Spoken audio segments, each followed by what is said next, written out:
என்னுடைய செல்ல மகன். எல்லாருக்குமே அந்த இளைய மகன் தான் ரொம்ப செல்லம் விடும். எனக்கு கடைசியா பிறந்துச்சு.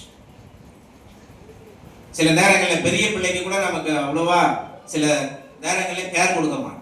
ஆனா அடுத்து கடைசியா பிறக்கிற குழந்தைகளுக்கு தான் கேர் அதிகமாக கொடுக்கும். அதுதான் தகப்பன் கண்ணீரோடு நிற்கின்ற பொழுது தூரத்திலே அவனை பார்த்தவுடன் அடையாளம் கண்டு கொண்டார். போகும்போது நல்லா போயிருப்பான், சிறப்பா போயிருப்பான், நல்ல உடையோடு போயிருப்பான், நல்ல வஸ்திரங்கள் நல்ல பாதரட்சைகளோடு போயிருப்பான். கிட்டத்தட்ட ஒரு இளவரசனை போல வெளியே போயிருப்பான். ஏன்னா அவன் கையில என்ன இருந்தது? ஆஸ்தி இருந்தது, சொத்து இருந்தது. இல்ல, கடவுள் மிகப்பெரிய பாடம் சொல்லி கொடுங்க. நீ வச்சிருக்கிற சொத்தோ பணமோ புகழோ நம்ம என்னைக்குமே உயர்த்தவே உயர்த்தார். பண்டிகை கிடைக்கிற தவிடு கூட கிடைக்காது சில நேரங்கள்ல. அது ஆண்டவர் சொன்ன இந்த ஓமை நமக்கு மிகப்பெரிய ஒரு எடுத்துக்காட்டு. அப்படி போனவன் எல்லாவற்றையும் இழந்து அழுக்காக தன்னுடைய சரீரம் எல்லாம் பன்றிகளோடு இருந்ததனால நாற்றம் எடுத்து அழுக்காக தூரத்திலே திரும்பி வருகின்ற பொழுது எப்படி தெரிந்தது? எப்படி தெரிஞ்சிச்சு? அவனுடைய உருவமே மாறி போயிருக்கும். அவன் சரீரத்திலே அவன் புஷ்டியா போயிருப்பான், வரும்போது ஒல்லியா வந்திருப்பான், சோர்ந்து இல்ல. எல்லாவற்றையும் இழந்து தன்னுடைய முகமெல்லாம் மாறி போய் தூரத்தில் வரும்பொழுது தன்னுடைய தகப்பனை எப்படி கண்டுபிடிச்சு? அவன் தாங்க இயேசு. நம்ம சில நேரங்களில் பாவங்களால் நம்முடைய தேவ மகிமை அற்றவர்களாய் திரும்பி வருகின்ற பொழுது இவன் என்னுடைய பையன் தான், இவன் என்னுடைய பொண்ணு தான், பாவத்தினுடைய அக்கிரமம் என்னுடைய முகத்தை மாற்றி இருக்கிறது, இவன் தேவ மகிமை அற்றவனாய் வருகின்றான், இவனை மறுபடியும் சேர்த்துக் கொள்ள வேண்டும், மறுபடியும் தேவ சாயலை அவனுக்கு கொடுக்க வேண்டும் என்ற ஒரு எண்ணம் தூரத்திலே பார்த்த உடனே ஓடி போய் கட்டி பிடிக்கிறார். இவர் எவ்வளவு பரிசுத்தமா இருந்திருப்பாரு, இவருடைய ட்ரெஸ் எப்படி இருந்திருக்கும், வாசனை திரவியங்கள் இவர் மேல எவ்வளவு பூசி இருப்பாங்க.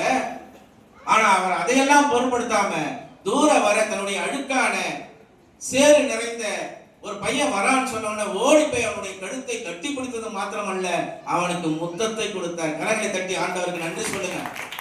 நீ எப்படி இருந்தாலும், நீ எப்படிப்பட்ட பாவக்கரையில் இருந்தாலும், நீ எவ்வளவு அழுக்கா இருந்தாலும் உனக்கு முத்தம் கொடுப்பார் என் இயேசு. கட்டி பிடித்து முத்தம் கொடுத்து கட்டி அணைத்து அழுகின்றார். இயேசு அழுவார். இயேசு அழுவார். எப்படி அழுவார் தெரியுமா? இது ஆனந்த கண்ணீராக வெளிப்படும். போனவன் திரும்பி வந்துட்டான். சொத்து என்னப்பா சொத்து? இன்னைக்கு செத்த ஒண்ணு கூட நம்ம கூட வராது. சொத்து போனா பரவாயில்ல, சம்பாரிச்சுக்கலாம், வா வீட்டுக்கு போறான்னு சொல்லி அழகா கூட்டிட்டு போய் அவனை ஏற்றுக்கொள்கிறார். மறுபடியும் பழைய வாழ்க்கையை கொடுத்தார். இதுதான் நமக்கு கிடைக்க போகுது. எப்படி கிடைக்கும்னு சொன்னா, பாவத்தை விட்டு, நம்முடைய அக்கிரமங்களை விட்டு, நம்முடைய மீறுதல்களை விட்டு நாம் திரும்பி வருகின்ற பொழுது ஆண்டவர் நம்மை அழைத்து, நம்மை கழுவி, நம்மை சுத்திகரித்து, மகிமைப்படுத்தி, அவருடைய சாயலை மீண்டும் நம்முடைய சிரசின் மேல் இறக்கி நமக்கு அழகான ஆடைகளை உடுத்தி நம்மை அழகு பார்க்க அவர் வல்லவராய் இருக்கிறார். 2 கொரிந்தியர் 12:9 சொல்லுது, என் கிருபை உனக்கு போதும். இந்த சிலுவையில 4 விஷயத்தை நம்ம பார்த்தோம். 1 மன்னிப்பு, 1 அருள், அதுக்கப்புறம் மன்னிப்பு, அதுக்கப்புறம் ரட்சிப்பு, அதுக்கப்புறம் அன்பு. 4 விஷயங்கள் சிலுவையிலே நமக்காய் வந்திருக்கு. என்னைக்காவது இப்படிப்பட்ட செய்தியை நம்ம கேட்டிருப்போம்? இல்லை, என்னைக்காவது நாம செய்தி இப்படி கொடுத்திருப்போமா? ஆண்டவரை சிலுவை தூக்கினாங்க, 150 கிலோ பவுன் இருந்துச்சு, இவ்வளவு வெயிட் இருந்தது, இவ்வளவு நீட் இருந்தது. அவர் தூக்கிட்டு போனாங்க, 49 கசையடிகள் அடிச்சாங்க, போற வரவனா அடிச்சான், காரியத்து போனா. இதே பேசுனுங்கிறியே, என்னைக்காவது இந்த சிலுவையிலே 4 விஷயங்கள் உனக்காய் எனக்காய் இறக்கப்பட்டது, அது யாராவது நமக்கு சொல்லி கொடுத்திருப்பாங்களா?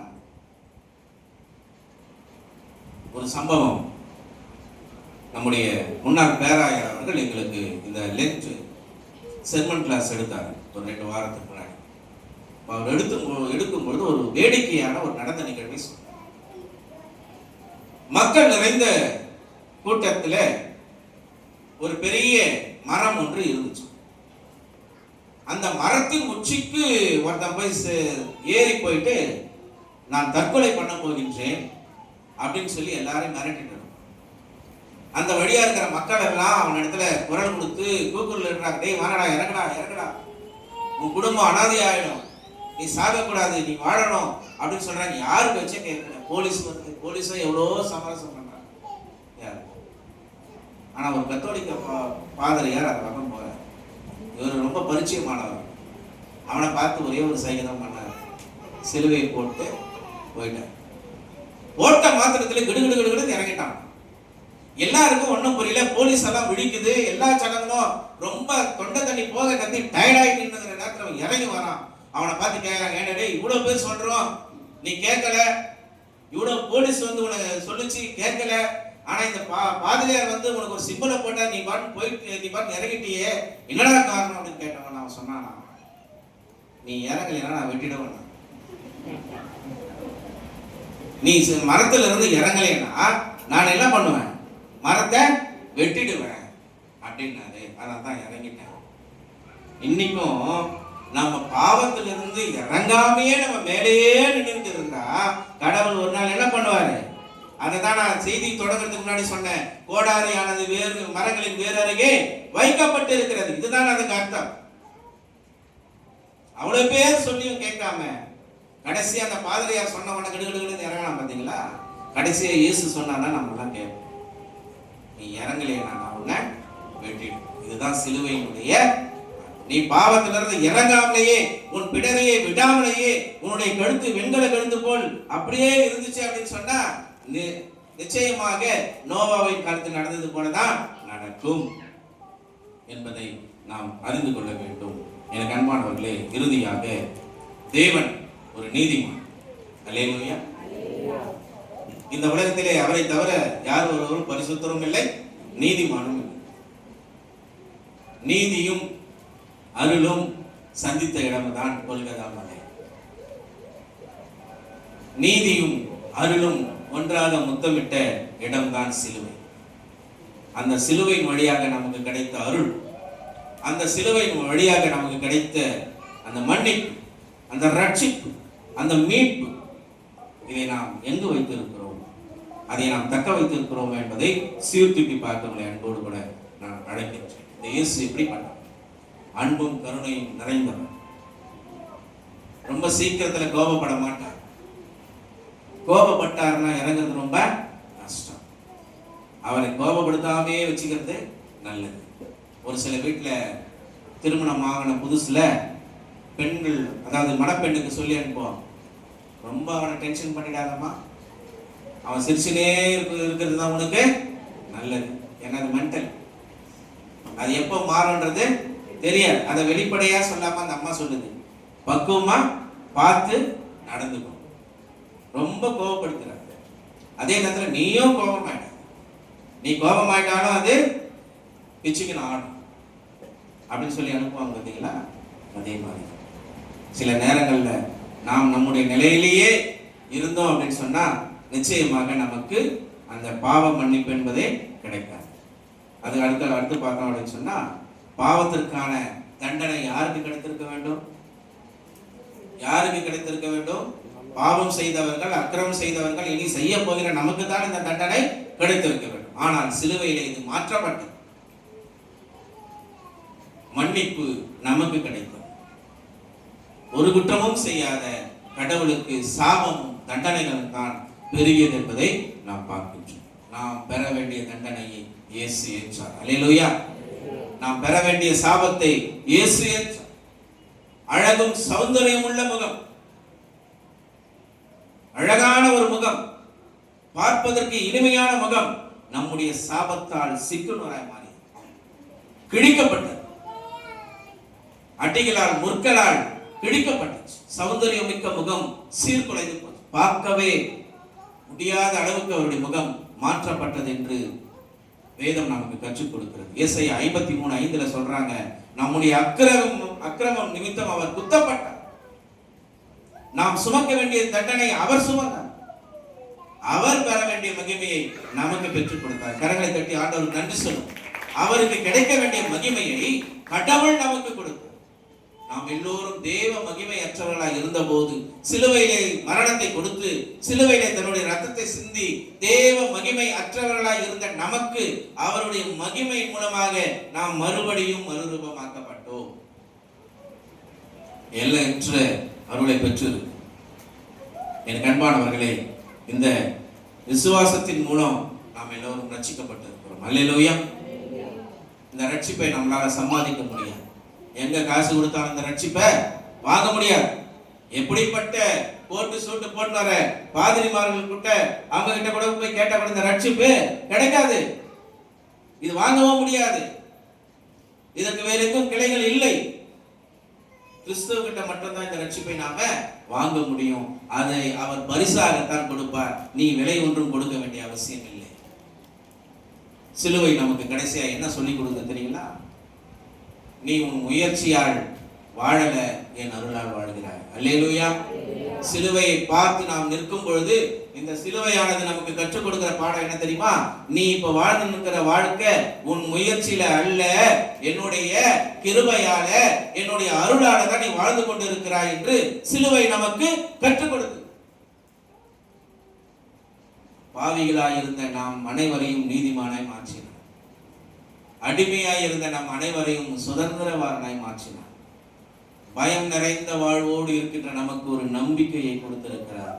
நான் இருக்கிறேன், கலங்காதே, திகையாதே, நான் உன்னோடு கூட இருக்கிறேன், உன் வலது கையை பிடித்து உன்னோடு நடந்து கொண்டிருக்கிறேன், கண்ணிமையை பாதுகாப்பது போல உன்னை பாதுகாத்துக் கொண்டிருக்கிறேன் என்ற நம்பிக்கை வார்த்தைகளை கூறி நம்ம இடத்துல இருக்கிற பயத்தை நீக்கினார். கடைசியாக இந்த மரணத்திற்கு பிற்பாடு இன்னொரு வாழ்வு உண்டு என்பதை கடவுள் நமக்கு வெளிப்படுத்தினார். இதுதான் சிலுவை. மரண பயத்தோடு நம் இருந்த நமக்கு மீண்டும் நம்முடைய மரணம் நம்மை மேற்கொள்ளாது என்பதை கடவுள் சொல்லி நீங்க முடிக்கிறதை நான் பார்க்கிறோம். ஒரே ஒரு காரியத்தை மாத்திரம் நான் சொல்லி முடிக்கின்றேன். நேற்றைய சிந்தனையில் நான் சிந்தித்துக் கொண்டிருக்கிறேன். மரணம், இந்த மரணத்தை குறித்து நம்ம இடத்திலே பல கேள்விகள், பல பயங்கள் உண்டு. ஆனால் கிறிஸ்து மரித்து உயிர்த்த பின்பு ஒரு நம்பிக்கை நமக்குள் இருக்கிறது. செத்துட்டா கூட மறுபடியும் நம்மளால் உயிர்ப்பிக்க முடியும். மறுபடியும் நம்மை எழுப்பி நிற்க வைக்க ஆண்டவரால் முடியும். அந்த ரட்சிப்பின் தேவனை தான் நாம் பெற்றிருக்கிறோம். சிலுவை என்பது முடிவல்ல, அது ஒரு வாழ்வின் துவக்கத்தை வெளிக்காட்டுகிறது. அதனுடைய ஆழத்தை நாம் புரிந்து கொள்ள வேண்டும். சிலுவை மரத்திலே இயேசு மரித்ததன் நிமித்தம் மீண்டும் ஒரு உயிர்த்தெழுதல் உண்டு என்பதை கடவுள் நமக்கு வெளிப்படுத்தி இருக்கிறார். ஆக மரணத்தை குறித்து யாரும் பயப்படாதீங்க.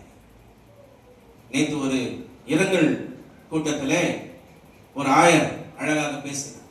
அது எனக்கு ரொம்ப பிடிச்சிருந்தது. ஏன்னா நான் சிலுவை பற்றி நான் யோசித்துக் கொண்டிருக்கும் பொழுது அவர் பேசும் பொழுது அவ்வளவு இன்பமாக இருந்தது. மரணம் வந்தால் சந்தோஷமாக ஏற்றுக்கொள்ளுங்கள்.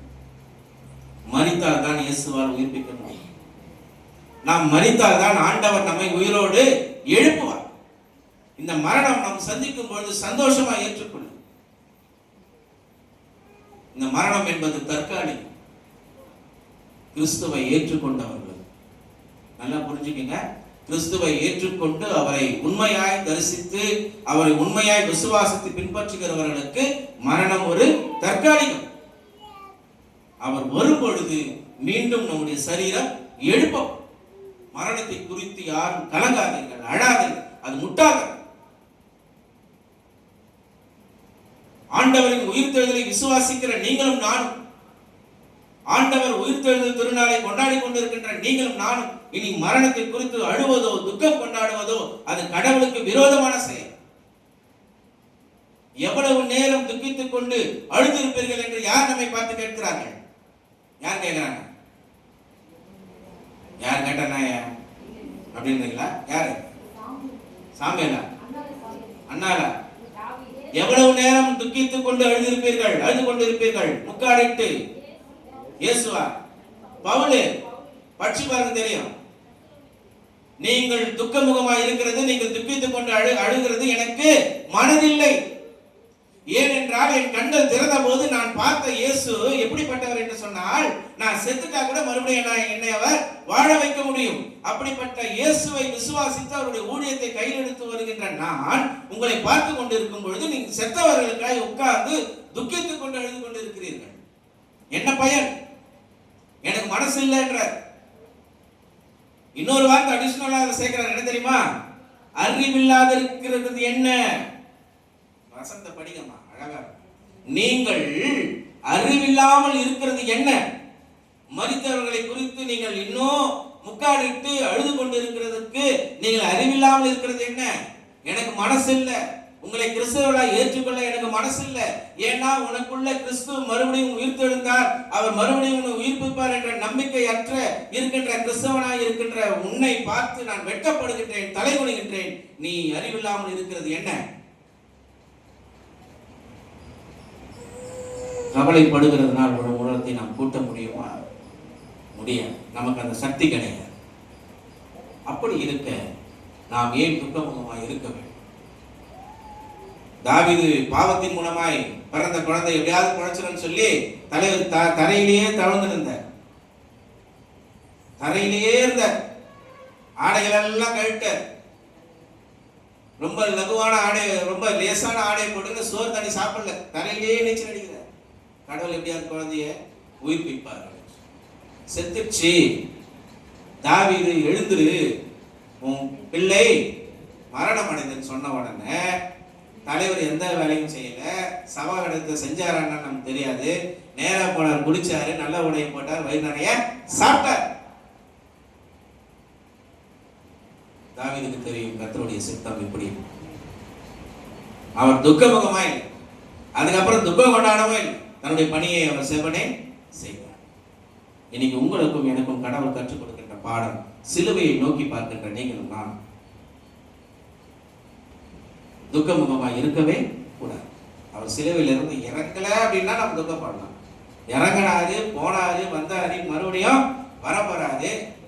வந்து என்ன பண்ணுவாரு? சும்மா போக மாட்டாரு. அவர் பிரியமானவர்கள் பரிசுத்தவர்கள் எல்லோரும் என்ன பண்ணுவாரு? கரம் பிடித்து கூட்டு போவாரு. அந்த கூட்டத்தில் நம்மளாம் இருப்போமா? யோசிங்க. இன்னைக்கு நடந்த எல்லா சிந்தனைகளையும் மனதில் ஏத்துக்குங்க. வீட்டுக்கு போங்க, தனிமையில உட்காருங்க. இன்னைக்கு கேட்ட பாடத்தை மட்டும் யோசிங்க. யோசித்து மனம் திரும்புங்கள். பரலோக ராஜ்யம் சமீபத்திருக்கிறது. இல்லை என்று சொன்னால் கோடாரியானது வேர்களின் அருகே வைக்கப்பட்டிருக்கிறது. அதுக்கப்புறம் அழுது புலம்பி பிரயோஜனம் கிடையாது. வாய்ப்பு கிடைக்கும் போது செய்யுங்கள். ஆலயத்துக்கு வரும்போது குடும்ப மக்களை எழுப்பிட்டு கூட்டுவாங்க. சரியா? உங்க பிள்ளைகளே, உங்கள் கணவர்களே நீங்கள் தான் சோம்பேறிகளை ஆக்கி கொண்டு இருக்கிறீர்கள். அவ்வளோ வேதனை இன்னைக்கு பார்க்கும்போது. ஆலயம் வெறிச்சோடி கிடக்கும்போது எனக்கே அவ்வளவு வேதனை. உட்காந்துக்கிற இயேசு கிறிஸ்துக்கு எப்படி இருக்கும்? நம்ம மத்தியில உலாவை கொண்டிருக்கிற ஆவியானவருக்கு எப்படி இருக்கும்? அன்பானவர்களே, ஆலயத்தை அலட்சியம் செய்யாதீர்கள். இந்த வாய்ப்பெல்லாம் நமக்கு இன்னும் கொஞ்ச காலத்துல கிடைக்காது. சரீரத்து பலவீனத்தோட வீட்டில் படுக்கும்போது எப்படி இருக்குது? என்னால சர்ச்சுக்கு போக முடியலையே, என்னால சர்ச்சுக்கு நடந்து போக முடியலையே, என்னால வாயை தந்து பாட முடியலையே. வாயை கொடுத்த போது ஏன் பாடல? கால் கொடுத்த போது ஏன் உன் கால் சர்ச்சை நோக்கி ஒடியாரல? இன்னைக்கு உன்னால முடியல, முடங்கி கிடக்கும் போது மட்டும் வருதா? அந்த சூழ்நிலைக்குள்ள கடந்து போவதற்கு முன்பாக நீங்கள் காலத்தை ஆதாயப்படுத்திக் கொள்ளுங்கள். காற்றுள்ள போதே தூற்றிக் கொள்ளுங்கள். கடவுள் நம்மை ஒவ்வொருவரையும் ஆசீர்வதித்து பலப்படுத்துவாராக. ஆமென்.